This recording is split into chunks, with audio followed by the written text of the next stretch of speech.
Live from the mainstream cannabis media empire, I'm Travis Lippert, CEO of Veedverks Unlimited Limited, better known as Veedverks. And I'm Michael Miller, International Marketing Director for PanaceaLife.com, a CBD manufacturer soon to be in Golden, Colorado.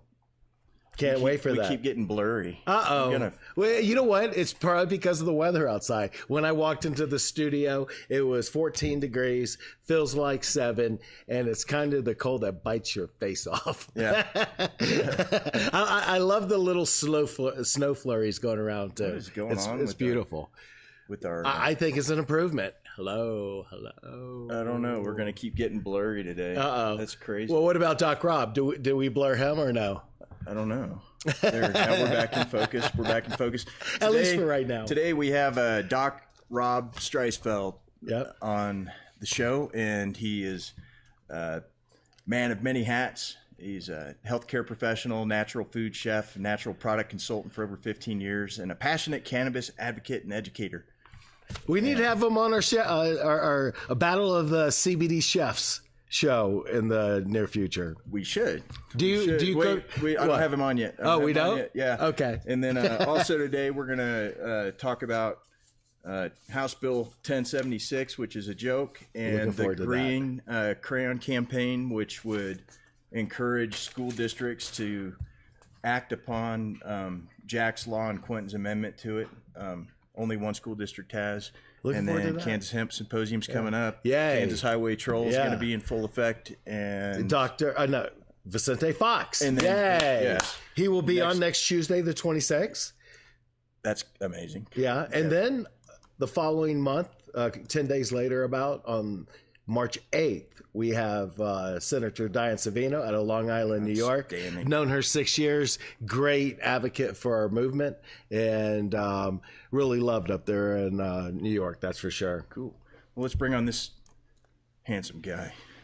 Look at that head of hair. I used to have a head of hair like that. Yeah.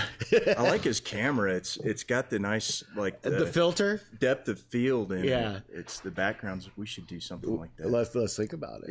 Yeah. But thanks for joining us, Doc Rob. We appreciate it. My pleasure. Thanks for having me. You do a lot of things. Absolutely. And we've known each other for quite a while, haven't we?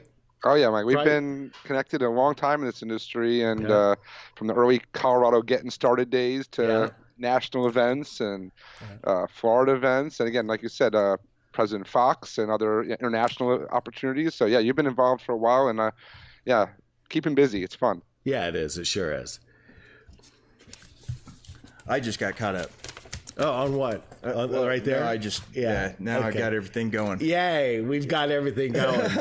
We try to do that at least the last 5 minutes, so we're ahead of the game right now. We're moving strong. We're doing great. We are. We're doing great. Do you? So are there any questions on? I want to ask about. So you applied for and received a New York State hemp research license, and you're setting up a cannabis research and education center in the Catskills. Is that correct? Correct. Can you excited. Tell us about that. Tell us about your hemp grow. Well, we're doing something a little bit different. I'm from that area. This is where Woodstock happened in '69. This is not New York City. This is the countryside. This is like Dirty Dancing-esque. So it's beautiful countryside, a lot of fresh water, and we need to grow hemp everywhere, especially, like I said, New York is up and coming. We came into this approach, with my background, as Michael knows, in cannabis and CBD for many years. I came from a different approach where I found most farmers going after the trending CBD planting and wanting to extract and do the same thing. I found that almost everybody was doing that.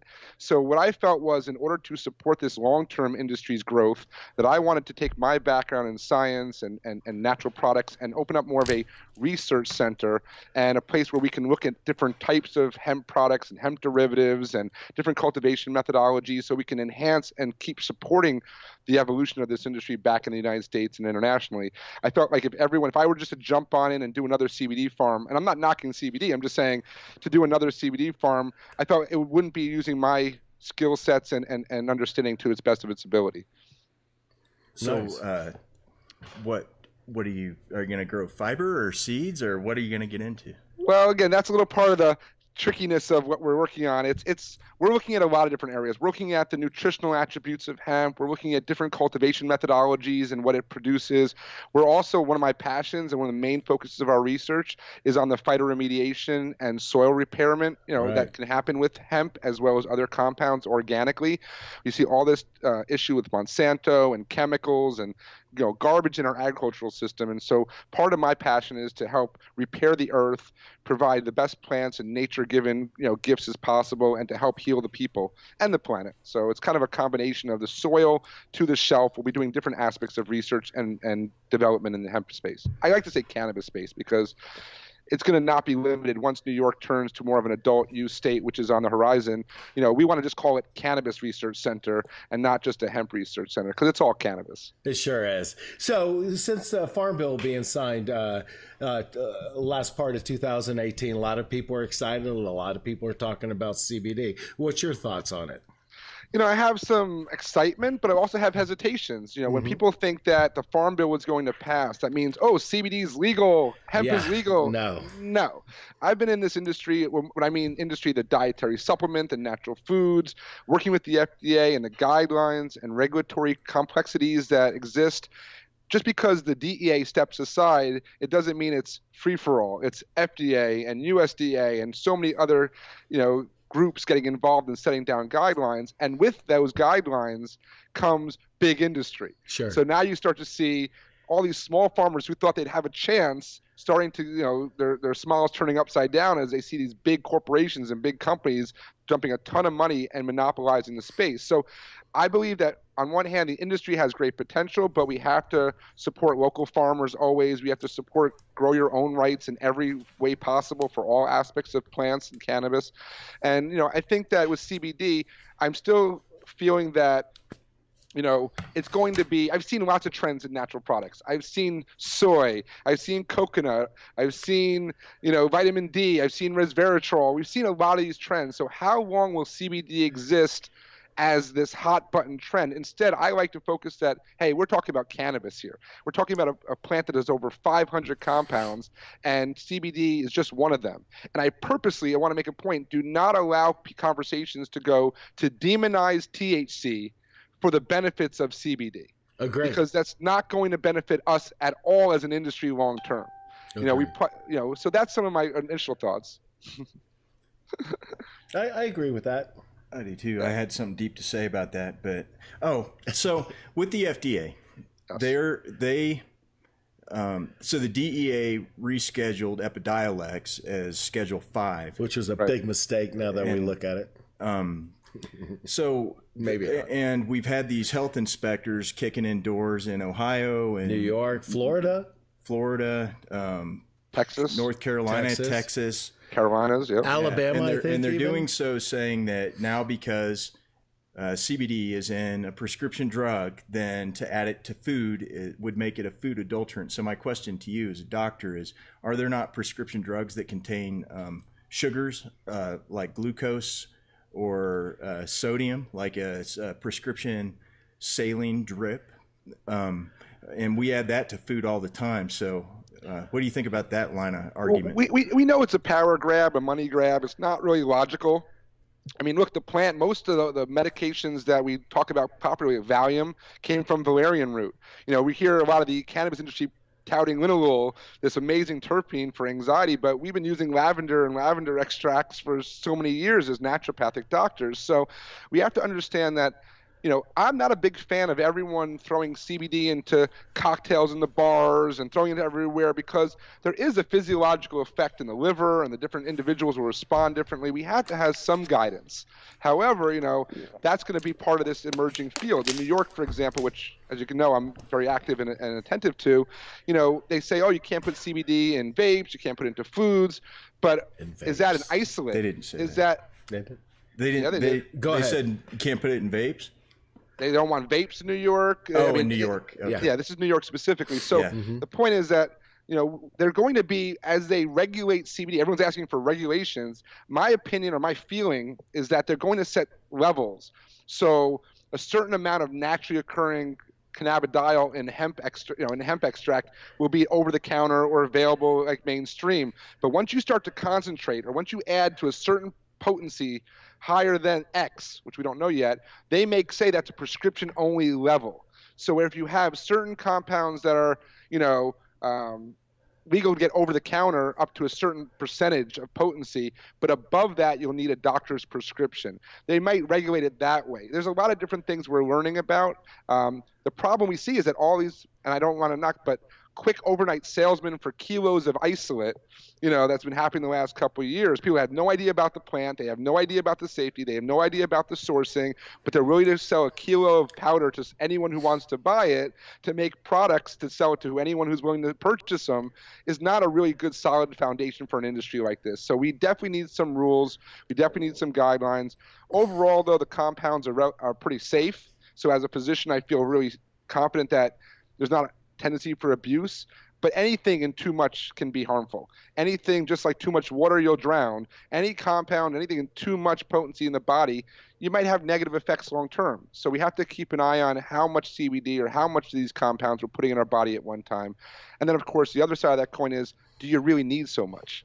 Is it part of the marketing hype that you need more and more and more, or can smaller dosing and micro dosing really provide profound impact and benefit to an individual user? This is, again, part of this amazing, exciting early stage of the industry we're in. Yeah, it is. I could deal with that. If I used to sell an OTC version of a vitamin and a prescription version of a vitamin, and the only difference was that the OTC had 800 micrograms of folic acid in it, and the prescription one had 2 milligrams of folic acid in it. Right. It's more of a political game. It's all distribution. It's who's going to be the buyers, who's going to be the distributors, who's going to be the sellers. This is just part of the challenge. But I just, again, I think that CBD is amazing. I think that there's a lot of products, unfortunately, in the market now that are selling with the hype of CBD, but not putting CBD in their products, or not even putting the right amounts of it. This is a problem for facing consumers in the marketplace. Yeah. But I've seen this with probiotics too.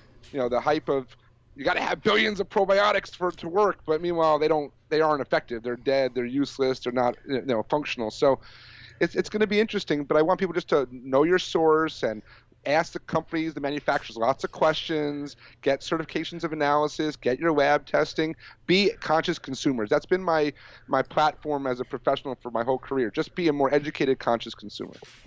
Yeah, I agree with that. Yeah, absolutely. Especially we need some kind of standardization for CBD companies as far as what are we really manufacturing. I posted something on my website last week. Out of 7 products off Amazon, CBD products, 6 of them had 0 CBD in them. I can't believe that. Can you believe that? That sucks. Yeah. That's not cool. We need to out those companies and just lambast them. Hate them. Yeah, but there's a lot more coming out. So if one shuts down, there's 10 more to pop up in its place. I was in a pet store the other day, and they had right by the counter hemp products, anxiety, CBD for your dogs. I look at the label. It's got hemp seed oil in it, which we know doesn't have CBD. So really, there is no CBD in this product, but they're selling it on the hype and the mainstream media and all the attention. So I had to educate the owner of the store, which is part of my passion, to educate the even people who own the stores who are just trying to do good. They're not trying to sell BS product, but they don't know. Hey, you needed to sell Panacea K9 to them, our new feline product that we just came out with last Friday. There you go. I got 3 cats in this house. I'll happily try it out. One of them absolutely on its way. There you go. On its way. I want to sell some of that stuff.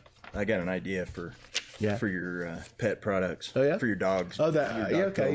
Yeah. I want to look at that. We got to take care of all the family. Yeah, and, humans and the pets. Very important. I get a lot of requests for dogs and cats and pet health. Well, I think some pet owners love their pets more than their kids.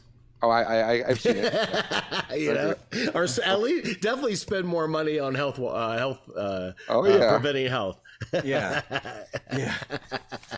I'm just teasing. What can you tell us about Beyond Brands? You're the founder of it. We were just. I'm a co-founder. We've got a pretty amazing group. I came, like I said, from many years in the natural products industry. I made a lot of good friends. There's a lot of different categories, from beverage to topicals and beauty to foods. And 3 years ago, a group of us formed an elevated conscious agency. We wanted to really promote plant-based healing, plant-based foods, sustainability, women's empowerment in business, all the right things that our industries and our society really needs. So I was happy to join as a co-founder to Beyond Brands, and I kind of lead up their cannabis and plant medicine, team and efforts. We've done some really good stuff, but I tell you, I purposely waited a lot. There's a lot of opportunities, a lot of business, money could have been made, but it wasn't with credible people, I felt, or it wasn't with brands that I felt would be there long term or we could grow with. And I wanted to be responsible. If that's what our company was about, let's be responsible to our clients and to our relationships. Let's stay conscious. Let's be intelligent. Let's pick the right companies, the right brands, help the right entrepreneurs. I've had a lot of fun doing it. We're just growing every day. We launched a infused cannabis tonic, a beverage in California called Mood 33.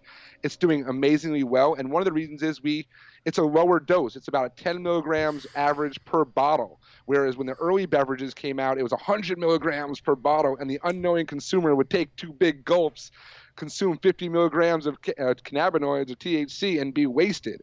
But the idea is to make a nice 10 milligram bottle, which complements the lifestyle, where you can go out and have a beer or two, a glass of wine or two, or a bottle of Mood 33 or two, and you're not wasted, but you're enjoying your social life and you're being responsible to your health, and it's really great. So that's been doing wonderful, and we're seeing a shift to the consumer that wants more of a lifestyle-focused product versus a consumer who's looking to get banged out or really wasted all the time. Sure. So. I love that.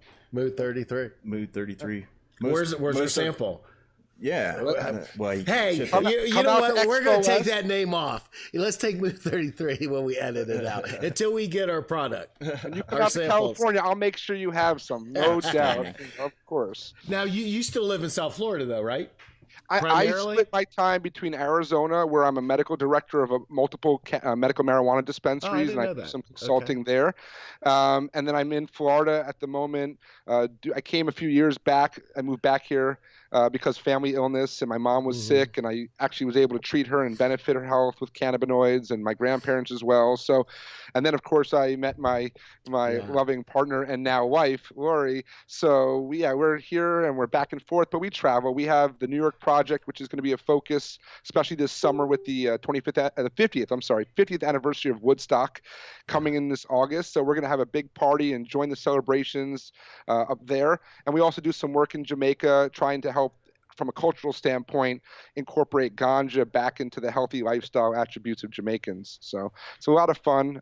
But yeah, I'm always traveling. I'm going to be at Expo West in Anaheim in March, up in your neck of the woods in Denver for NOCO at the end of March, and also emceeing an amazing 420 event, the 420 Canna Expo in Michigan at the Soaring Eagle Casino on April 20th, which will be an amazing event at the casino. So it's just, keeping busy, lecturing a lot, promoting my new book, getting out there as much as I can to promote good messages about cannabis. That's the key. It's not a negative thing. It's just a plant that was given to us by nature. That's right. I love that. So tell us about your new book. Yeah. Well, and I wrote, I write a lot, but I kind of write articles and this and that. But I wanted to, if I were to write a whole book, everyone's going to say, okay, that's Doc Rob's perspective. But instead, I met a lot of great people. Michael, you guys included, a lot of great people in this industry with a lot of good perspectives. So I put together this book called, The Cannabis Conundrum. I don't know if it's blurred out, but I'll consider it. Anyway, it's called thecannabisconundrum.com is a website.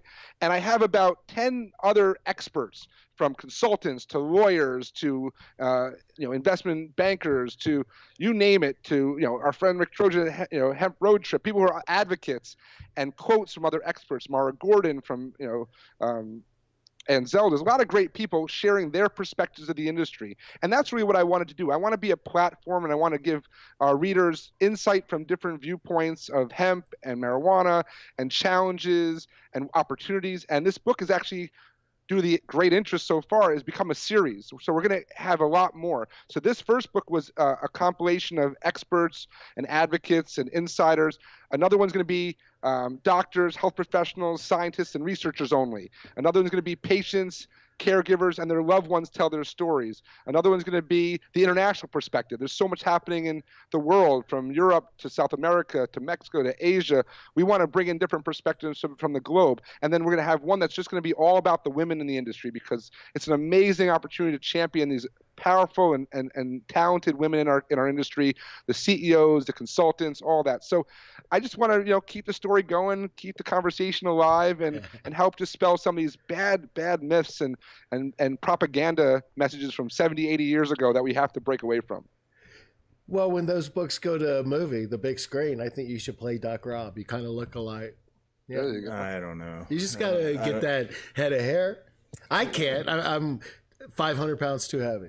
So, can we get a part in the movie? Any part? Hey, if you go movie style, we're and any of those, we'll take anything. Janitor. Be my news reporters. Like, we'll put you behind a desk, and that's a great role. You'll be our cannabis news reporters for the team.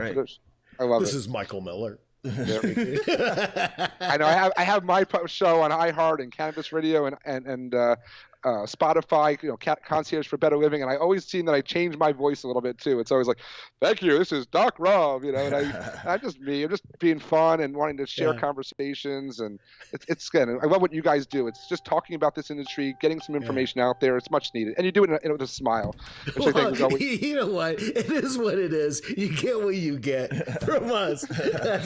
Well, keep it real, right? Keep it 100. Keep it real. That's all we can do these days. There's a lot of fakers out there. Yeah. Let's just be real and do our best. Well, you know me. This is me now or when we're done. And the same for you. Yeah. This is just us. What you see, is what I wonder you if get. we did act and try to be professional. I've tried acting before. It didn't go well. I did a State Farm commercial when I was a kid. Really? Yeah. I'd like to see that. Back in the day. Archive that on the internet. Let's find that. You wrote another book that was about probiotics. And can you tell us a little bit about that? What was healthier ever after? Yeah, the whole thing is just we were talking about having fun with things, like being real about it. And I would go around 16 years ago when nobody knew what the word probiotics was. And I would go around to over 500 different health food stores around the country doing lectures and radio appearances and training the staff at different stores and all over. And I found that what connected the best were my life stories, talking about my grandparents or things that I experienced, or connecting certain popular movies, or even fairy tales and children's stories. So the first book, Healthy Ever After, I used popular characters like Mary Poppins and Humpty Dumpty, Winnie the Pooh, all to kind of connect to really health attributes like using probiotics, using digestive enzymes, the healthy fats, good sleep, things like that. So when I like to talk with my audience, not at my audience. I want to share the experience. I'm an advocate. I'm a patient. I'm a physician. I'm a caregiver. I'm all these things too. I'm not standing aside, separating myself on a podium. I'm not even trying to claim to be some super expert.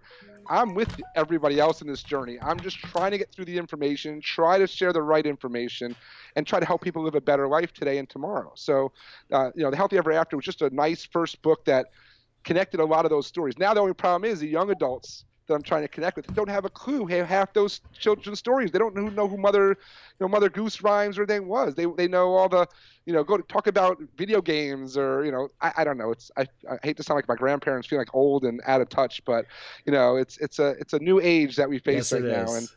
And I just talked to young people a lot about using cannabis safely. While side we always say how safe it is, I still see a lot of young people abusing it to a degree. And I really throw caution as a health professional. It's important to me to call it out when I see it. And I see a lot of young kids, under 18 or even around 18, doing high concentrated dabs nonstop. If they can't take a 15-minute break from a dab, you have an issue.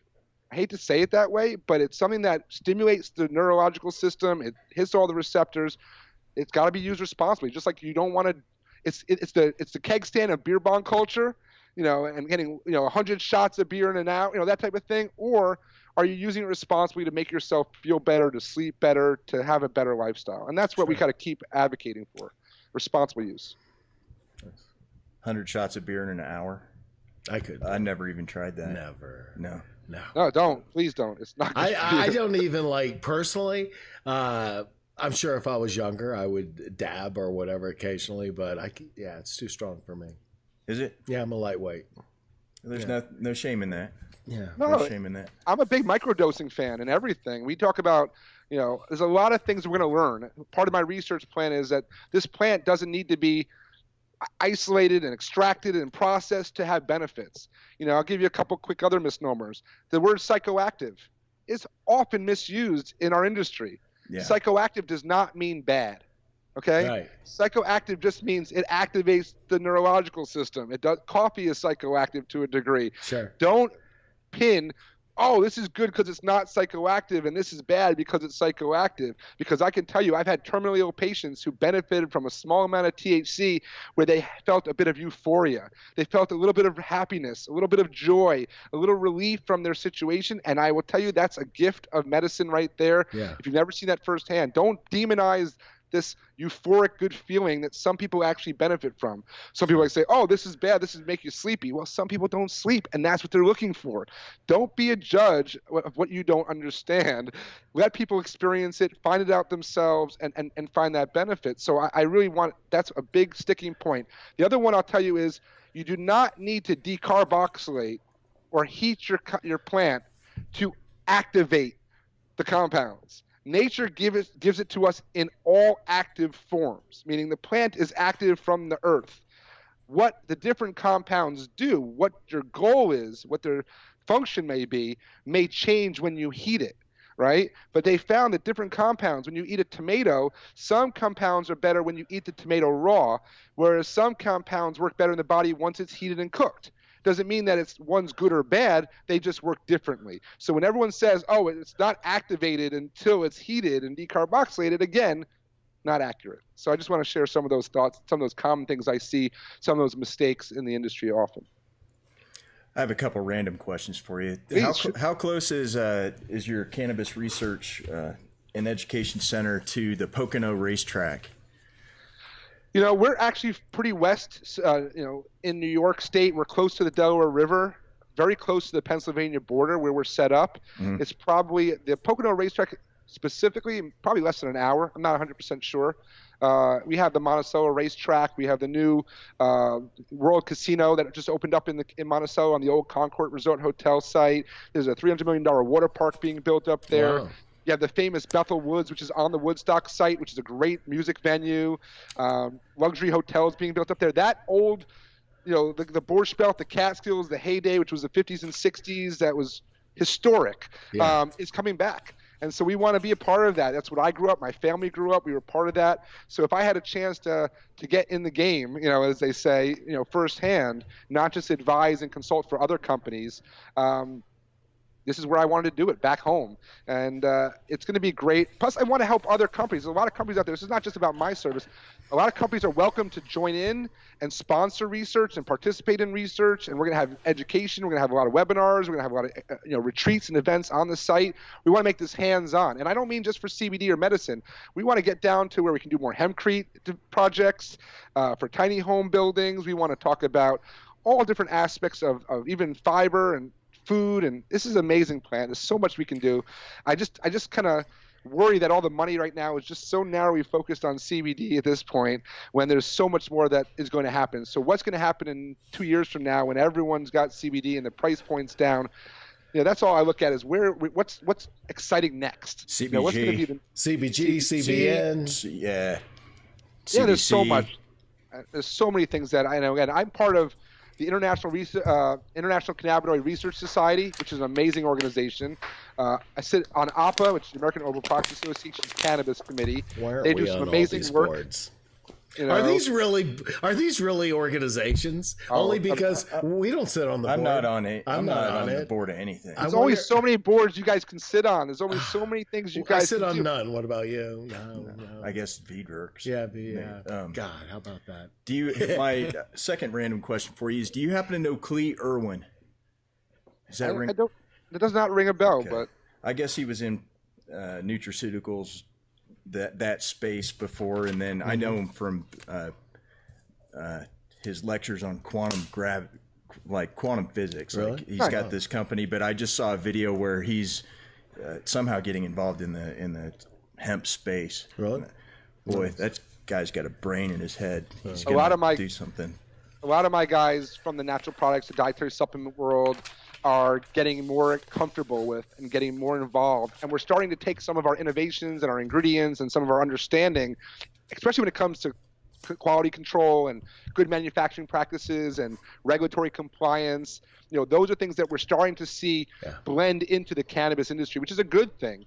The question will be is, we want to make sure that some of those long-standing cannabis advocates, some of those growers from the Triangle, and some of the people that have been advocating for 30-plus years, they don't get pushed out. Right. That their voices stay heard. I'm always going to be that guy that sits in, as from the soil, the farmers, the guys that have been doing it for so long, as well as the people jumping in now and adding value. Sure. Not take away, adding value. And that's going to be a dance that we're all going to have to tolerate and deal with. There's some that have picked my brain and all of a sudden then became instant overnight experts that that makes me smarter. laugh. I feel smarter now, don't you? Speaking to him? Well, I feel smarter speaking to him, Yeah, but I feel about. slightly less smart. Sitting next to me. Yeah. I agree. Yeah. No, I'm kidding. No, it's the truth. I'm on the hot seat. What else you got? I love it. Your favorite, before the show, you said Veedverks and Panacea was the best products you ever tried. But honestly, what are some of the products and brands you follow? There's different categories. And there's different products and methods of use. Yeah. One of the sleepers that I like is a small company out of Tennessee called Heaven Sent Hemp.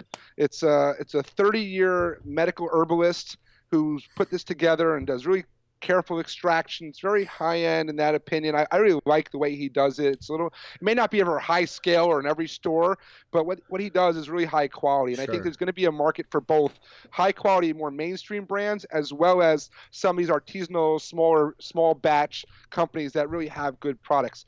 Out in the mainstream, some of the bigger brands like Elixinol, and Bluebird, they're doing good work. I'm not saying they're always going to be out there as the best, but they're doing solid work in the way they build their brands, functional remedies. Some of these ones that I know that are penetrating into the natural channel, the health food stores, the whole food markets, they've got to pass a lot more tests and levels of compliance and a lot more buyer questions than just putting it on Amazon and selling it. And for that, they're vetted a little bit more thoroughly and they have to, have their I's dotted and T's crossed. But there's a lot of great companies out there. Just like I've never said there's one multivitamin that I recommend or one probiotic. Typically, I say go on one for 3 months, see how you feel, maybe switch out, see if you notice any positive or negative change. That way you can see how your body's reacting to different formulas. If you don't feel as good, go back. If you feel better, hey, maybe you found a new product for you to try. There's so many opportunities now to explore and experiment. One of the things I like is a company and there's a lot of these companies coming out, is a company out of Canada called Strainprint.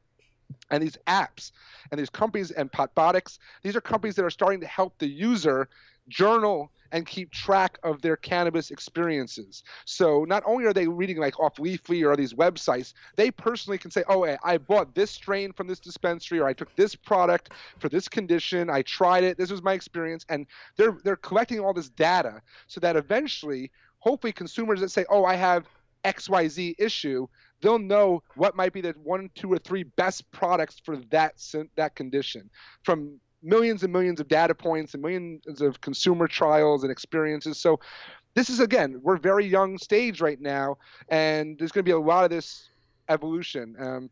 Real quick, someone mentioned to me the other day, there was a group that wanted to talk to me that were from the tobacco industry. And they want to get more into the hemp and cannabis space. Would I help them? And I was like, why wouldn't I help them? Like, well, they're tobacco. And I'm like, yeah, and tobacco is a plant. So to me, tobacco is not bad. It's a plant. It was when the tobacco industry started to add in and adulterate and modify and concentrate and add chemicals and do all these things to make cigarettes more cost-effective, more profitable and more mainstream and production. That's my concern with the cannabis industry. Cannabis is a plant. It's only when industry gets too involved and starts manipulating. Like we've seen all these vapes with propylene glycol, and now you're talking about issues with lung health. Well, when you smoke cannabis, there's studies that show that cannabis actually can protect your lung health. THC can actually be lung protective, but when you start adding glycol and titanium dioxide and food dyes and artificial sweeteners and chemicals into all these products, that's when we start having issues. So I'm a purist. I've always been. I like the plant in its natural whole state. I like products that don't adulterate so much, and I want to make sure that products that don't have unnecessary negative ingredients to counterbalance the positive effects of cannabis in our industry. So, Nice. I like that. So I like products you can ship across state lines. Yeah, definitely more than anything. Yeah. You know? Legally, you mean ship across state lines legally? Correct. Yeah, correct. So there, who was it? Julio Duhé, I believe, said sacrifices must be made. But yeah, in product development, that's a real challenge, especially on the in the total absence of THC. Then CBD is difficult to have it be anything but a rock or a powder. Well, they have some flowers, but again, even like I said, Gencana just came out with that large announcement that they've created a cultivation genetics of just a pure 0% THC hemp. Again, but when I'm a scientist and I go back to the science saying that every time we look at it, a little bit of THC makes it work that much better than just a pure CBD or no THC at all. Are we placating the political world? Are we falling into the regulatory limitations of this plant, or are we trying to improve on it? I think we're selling out a little bit, and I know that's from a business standpoint. They see the profitability as a business. I'm not knocking their scientific development there. There's a need for it, but is it going to work as well? Are we taking away from the fact that we should have not even a 0.03%, we should probably have a 0.1%, like a European standard to THC, if not more, when we find out that it's not that harmful? Or a ratio of CBD to THC. I thought I had some deep thought. Oh, so it's not just about appeasing regulators, though. It's also about the nature of our customers. They don't want to pop a drug test. Right. They don't want there to be any chance whatsoever that they will fail a drug test. And that was, we hemmed and hawed about taking the THC out altogether for a long time. Sure. But I mean, ultimately, it's if we're shipping it to, wherever Kansas, a long haul truck driver or somebody like that, just they want to see zero. They don't want to lose their job for it. But that's legislative. Yeah. That's not the science. That's not the plant. That's not the person. That's all politics and legislation. I had a great talk a few years ago in front of a room of Fortune 500 CEO types. A lot of them were very conservative. I'm not going to discuss political party, but they were very anti-cannabis when we got in the room.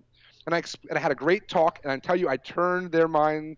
Must be Democrats, but anyways. At least 2 to 3, 2/3 of the percentage was converted. But I will tell you that one of them came up to me and had a very interesting conversation and said, I'm not against the plant.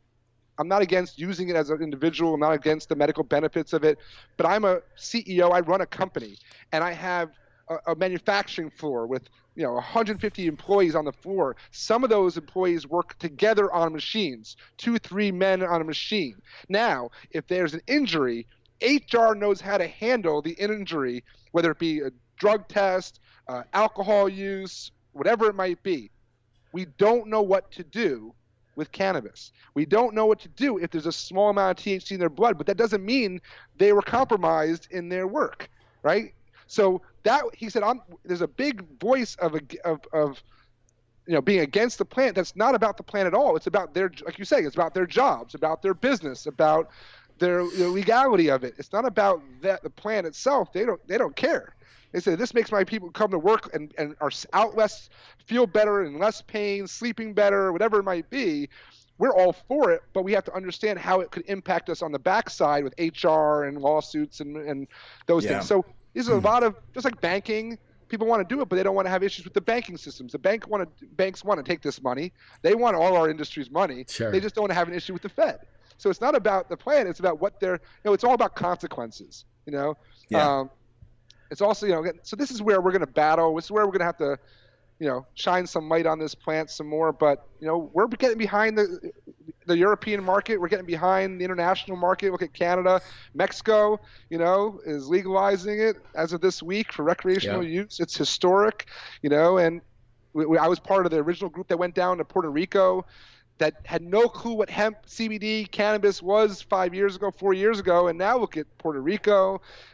It's great to be part of this in our lifetime. Let's just put it that way, to see this plan, but we're not out of the woods yet. We have a long way to go, and again, that's what I keep fighting for and advocating for, and we want to write books and get on radio shows and join like-minded individuals like yourself that are doing good work to promote this plant in the right way. Love it. So my last question, how do you see yourself and the industry as a whole going international? I think that this is going to be like any other real commodity. We see already a battle with China, talking about how much they're able to grow and export. We're seeing, potentially adulterated products and supply materials coming from China and other things like that. I think the global market's going to expand. I think there's a great opportunity to compare more like the wine industry than I think mostly anything else. You're going to see regional or coffee, regional value placed on the plant. So, for example, we have the Argentinian Malbecs, or we have the Italian regional wines, and we have the Napa wines. You're going to see the Humboldt County, the Triangle, Emerald Triangle, flowers and plants, where it came from. Colorado grown. Oh, Colorado grown, of course. Yeah. Single source, products and artisanal growers. There's a couple growers I know in Colorado that I love because they're very small batch, very hands-on, organically grown. They're not growing the warehouses full for the masses, for extraction and so forth. Even when I talk to my friends in Northern California, they're like, a couple years ago, you couldn't get rid of the trim. Today, you can't get the trim.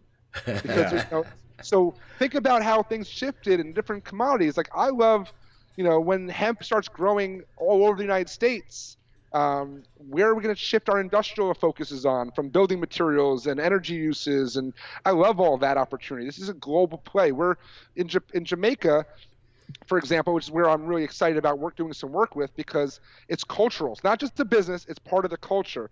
And when you can respect the culture and you can actually use this plant to heal them even more than they even are aware of, because we have a better understanding scientifically, that's a great gift to give a people. Sure. Something they already accept and already welcome. But Jamaica is also going to be an export country. Yes. And I think that I'll go sit in a coffee shop in Amsterdam, and if I know that came as a lamb's bread from Jamaica, I'm probably going to want to get that, just like I would want a Cuban coffee, even if I'm in New York. It doesn't matter. It's like, we know where its origins from, where its quality comes from, and that's going to be a big international play. But you're going to see your generics, you're going to have your mid-grades, you're going to see your really high-end, as well. In California, we're hearing a lot of demand for the mid-grades, So from a consumer standpoint, they're moving a lot more mid-level product.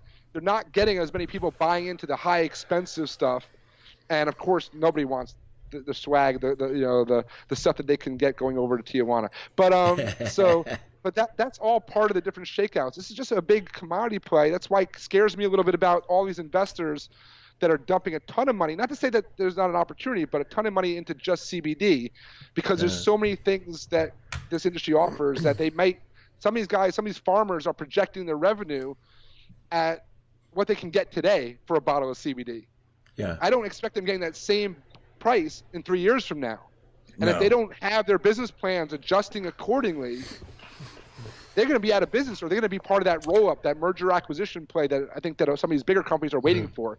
The farmers that are going to need for subsidization and support because they're not able to get enough money for their per acre, crops. So it's, a license sold in Florida, a cannabis license for, I don't know, $65-70 million in the last couple months.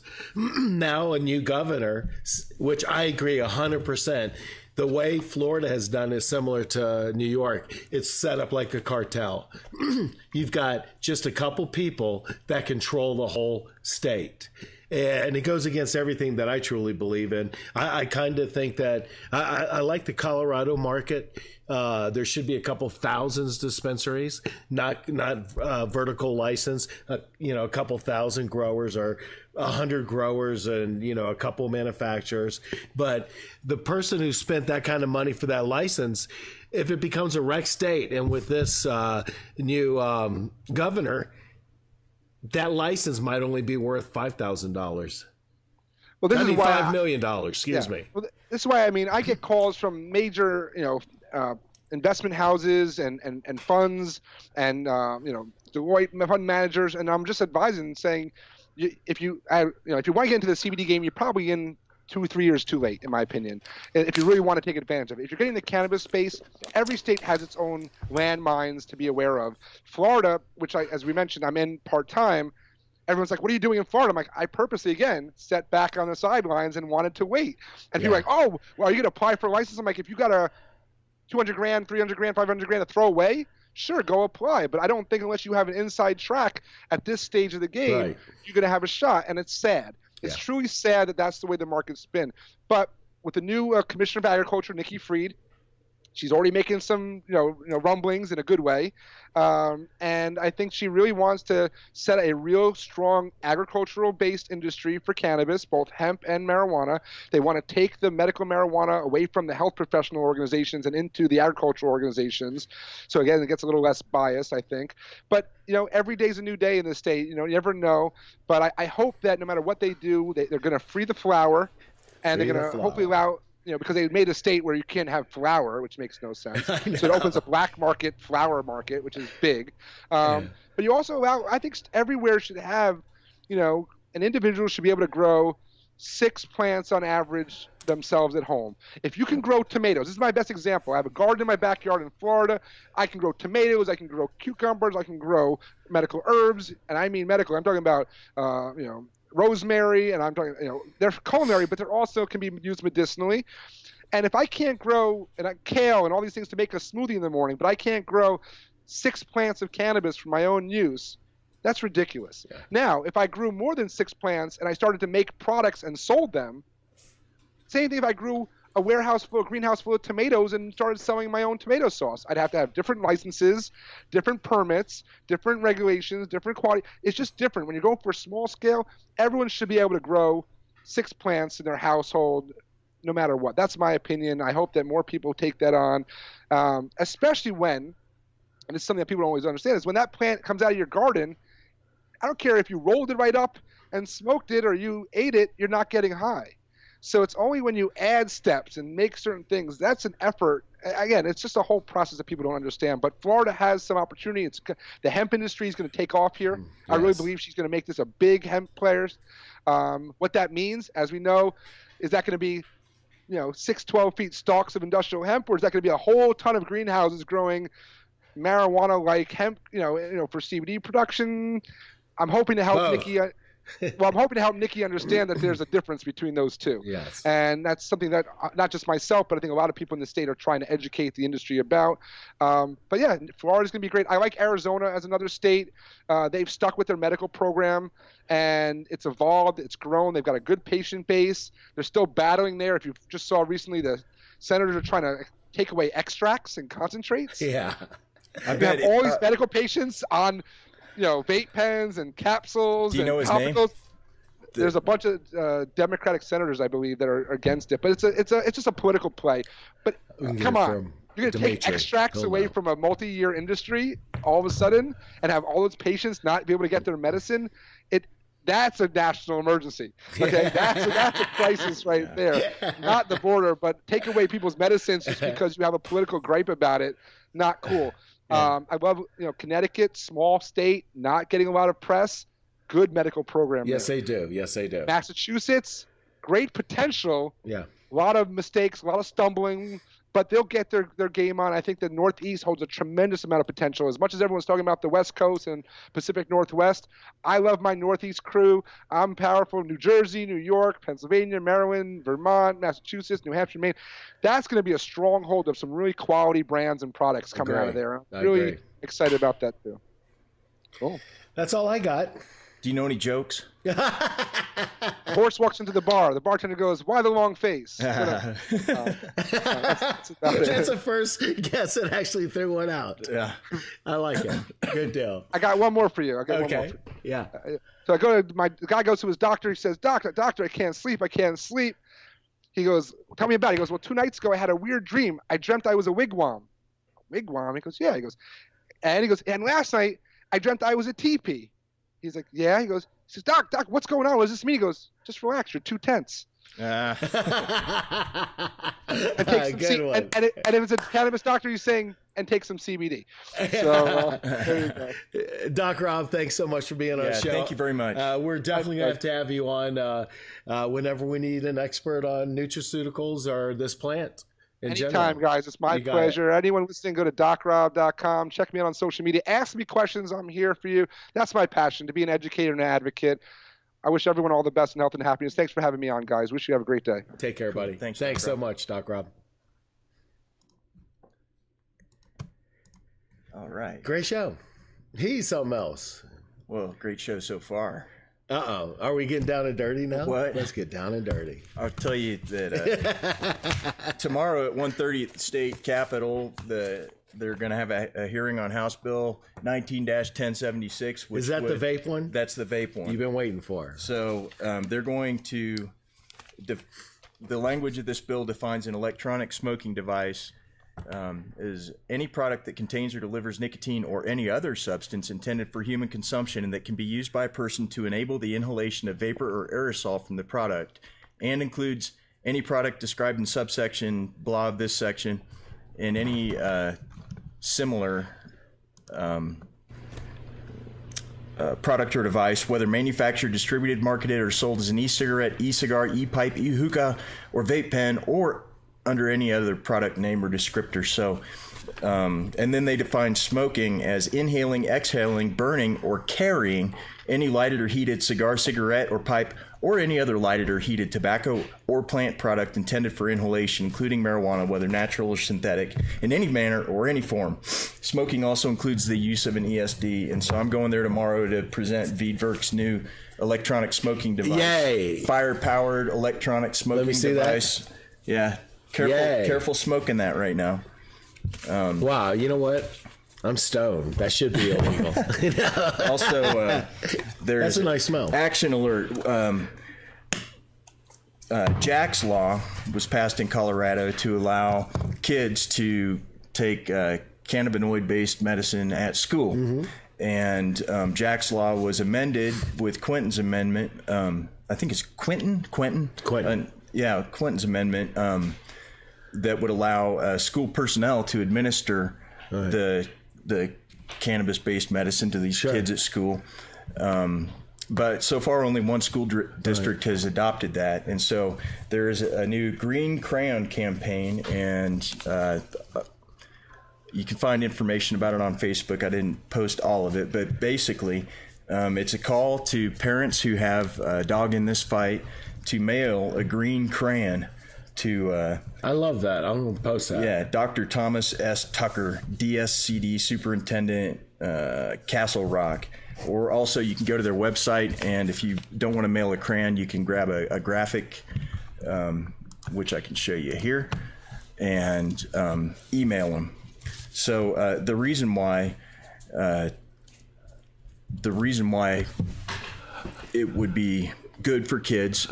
You didn't come up with that logo, did you? No, I didn't. That's a good logo. I got this from Amber Wong. Oh, really? Good logo. I like that. If, let's say there's a snowstorm, and like the school's position, all these other schools' positions are that, well, okay, you can come as the parent and medicate your kid, but what if your kid's having an epileptic seizure at school and you're, an hour and a half away, or what if there's 8 inches of snow? Yeah. So it's a real health concern. We're not just, this isn't about getting kids high. Yeah, it's truly about health. Yeah, yeah, it's simply health. So please support the Green Crayon campaign. Much love to Amber Wan and send me that logo. Stacy Lynn. Oh, I can pick it up. Who got Jack's Law passed. So let's see. I had something else to say. Kansas Hemp Symposium. Yay, Christy Lunsford. Coming up. We love her. This Saturday, February 23rd, Hutchinson, Kansas. You're going? Yeah, I'm going. I might be there the day before.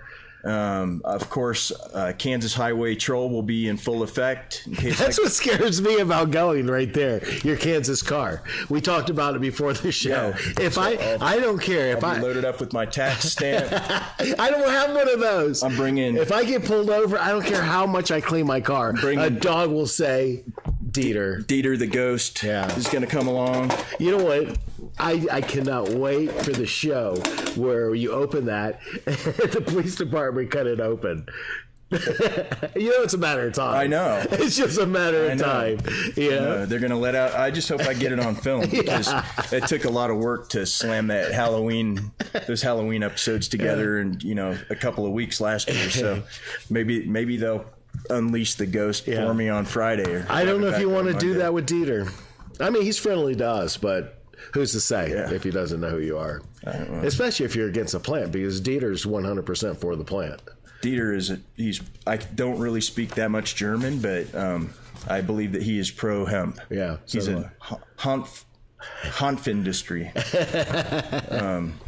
I also should say that tomorrow night, after we hopefully destroy this House Bill 1076, is Sensi night. We'll be there at the Exodo Center. Exodo Center. Yeah, and then, I might have to go to that. It looks like our guest tomorrow is in Flux, Thursday. But we're having all of those lovely Amber Wynn and Juan and Cindy and Mel. Wonderful. I hate you guys. You guys always have the women's panel, and I never get to be a part of it. We'll come and be a part. Yeah, right. Stop. Look who we got next. And then next Tuesday, Vicente Fox. Vicente Fox. That's what's up. Excited about that? It's at 10 though, right? I think. Oh, is it 10? I think so. Oh, I thought it was at 11. Oh, wait, it might be. Keep it like that, but definitely follow us. Yeah. We'll give you the update. Yeah. But he'll be here next Tuesday. Really looking forward to that. That's going to be amazing. Talk about his life before cannabis, before becoming president of Mexico, and everything that's transpired between then and now. Yeah, he's very good. And then March 8th, we have Senator Diane Savino, senator out of Long Island, New York, huge cannabis activist. She's been supporting us longer than most people in politics. I know for sure at least 6 years, and 6 years ago in this industry it was a different animal between then and now. Especially politically. So some great shows coming up. Excited about that. Outstanding. Well, I think that's everything I had to complain about today. Well, good luck tomorrow on being in court. I think that's just waste of time. Not on your part, on their part. What you just read is just a bunch of nonsense. Yeah, they need to tighten that language up a bunch. Yeah, they do. And not even getting into the, the nuts and bolts of what they're actually trying to ban. Mm-hmm. This language is too broad. It would ban candles. It would ban plug-in air fresheners. It would ban Vicks vaporizer things. It would. Yeah. But of course, they will amend those into it. It might hurt our fog machine liquid business. Dang, I thought that was the $1 billion play too. Yeah. But anyway, I need to. I can't get arrested in Kansas. There's no way I'm missing Tuesday. Well, I tell you what. But Tuesday, it's not up to me. What's Tuesday? Next Tuesday is when. Oh yeah, Fox you better not. Damn it. You better not, but I'll come bail you out. But it's hard to bail people out of Oklahoma and Texas. We'll get a contingency plan, actually, in case anything happens. In case anything happens. Yes. Because that show is a go. Yeah, absolutely. Yeah, cool. All right. Thanks for joining, everybody. Have a good day. Yeah. See you next Tuesday. See you next Tuesday. Tell your friends. Vicente Fox. Share this, please. Share this. And the green crayon. Tag that logo. Shoot it out everywhere. Let's make that thing viral. Yep. And I'm sure we'll be talking about that on Thursday. Yeah. Because turns out Amber's coming in. Yeah. Good for you guys. Beautiful. Going to be a great show. All right. See you next Tuesday. All right. Thanks for joining, everybody. Bye.